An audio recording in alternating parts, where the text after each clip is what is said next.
Once upon a time, in the middle of a vast and ancient forest, there lived a young oak tree named Oliver. The forest was a beautiful place. The ground was covered in soft green moss, and the air always smelled like fresh rain and pine needles. In the mornings, golden sunlight danced through the leaves, and birds sang happy songs to wake up the world. However, Oliver was not like the other little trees. Most young trees were happy to feel the warm sun on their leaves. They were happy to listen to the squirrels playing near their roots. But Oliver was different. He spent all his time looking up. High above the forest, Oliver saw the bright blue sky. He saw fluffy white clouds floating lazily by. He saw the majestic eagles flying high above the canopy. "I want to be up there," Oliver whispered to himself. "I do not want to be down here in the shadows. I want to touch the sky. I want to be the tallest tree in the world." Next to Oliver stood a very old tree named Barnaby. Barnaby was the oldest tree in the forest. His bark was thick and rough, and his roots went very deep into the earth.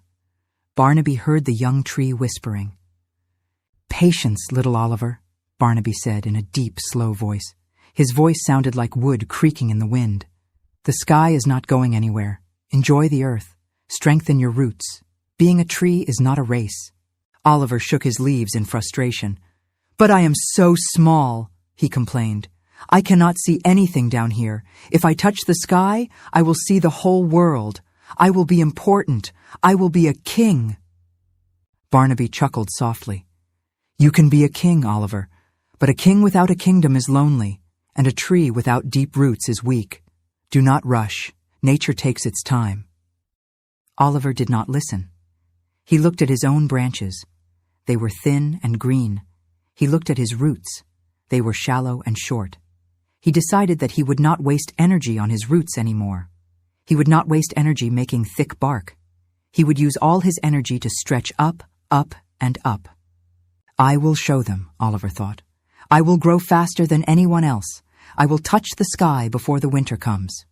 While the other trees rested at night, Oliver stretched. While the other trees played with the wind, Oliver stretched. He was determined. He was ambitious. But he did not know that growing tall is only half the journey. Days turned into weeks, and weeks turned into months.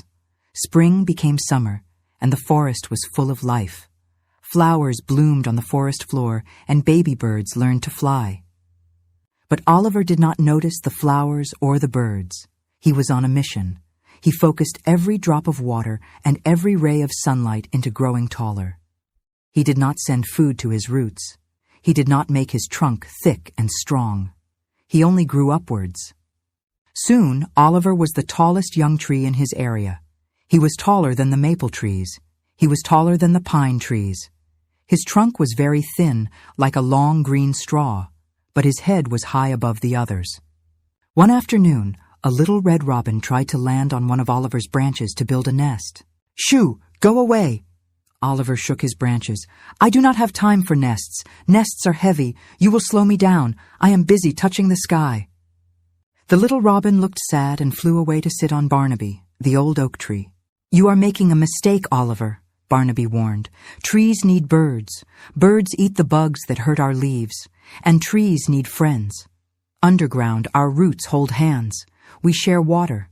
We share secrets. But your roots are pulling away from us." "I do not need help," Oliver scoffed, looking down at the other trees. "Look at me. I am closer to the sun than any of you. I am winning the race." So Oliver continued to grow alone. He was tall, slender, and proud. But because he had no friends and no deep roots, he felt very lonely. When the wind blew, he did not have anyone to lean on. He just swayed back and forth, all by himself. Summer ended, and the air turned cold and crisp. The leaves on the maple trees turned red and orange, falling gently to the ground. Winter was coming, and with winter came the storms. One dark evening, the wind began to howl. It was not a gentle breeze like in the summer. It was a furious, angry wind.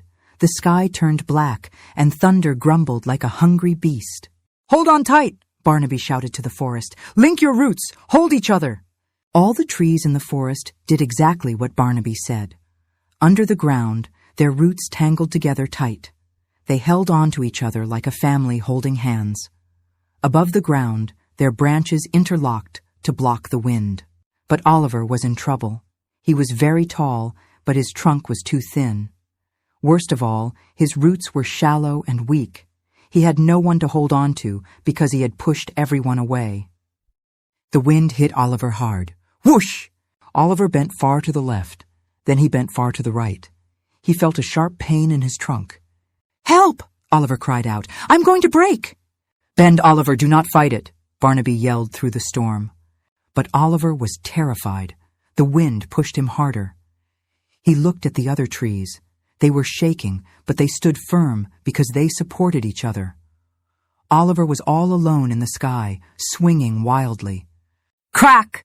A loud noise echoed through the forest. One of Oliver's highest branches snapped off and fell to the ground. Then another. Oliver cried in fear.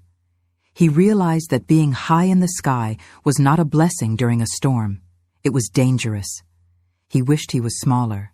He wished he had strong roots. He wished he had friends. The next morning, the sun rose over a quiet forest. The storm had passed. The air was calm again. Most of the trees were tired but safe. They had lost a few leaves, but they were standing strong. Then there was Oliver. Oliver looked different. He was no longer the tallest tree. The storm had broken his top half. He was now shorter than before, and his branches were messy. He looked sad and broken. Barnaby looked at the young tree with kind eyes. "Are you okay, Oliver?" he asked gently. Oliver sighed. "No, Barnaby. I am ruined. I wanted to touch the sky, but now I am shorter than everyone else. I was foolish. I thought I could do it alone." "You are not ruined," Barnaby said wisely. "You are still alive. You have learned a hard lesson.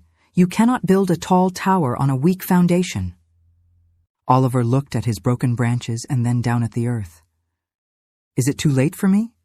"It is never too late to grow roots," Barnaby smiled. From that day on, Oliver changed. He stopped trying to grow tall. Instead, he focused on what was happening underground. He pushed his roots deep into the dark, cool earth. He reached out and found Barnaby's roots and the roots of the maple trees. He held on tight. He also welcomed the birds. "Come sit on me," he told the robins. "I am strong enough now." Years went by. Oliver grew slowly. He did not shoot up into the sky like a rocket. He grew wide. His bark became thick and tough. His roots became an anchor in the earth. Eventually, Oliver did become a tall tree. He touched the sky, just like he always wanted. But now, when the storms came, he did not fear them. He stood strong, holding hands with his friends underground, protecting the smaller trees below him. He was no longer just a tall tree. He was a wise tree, just like Barnaby.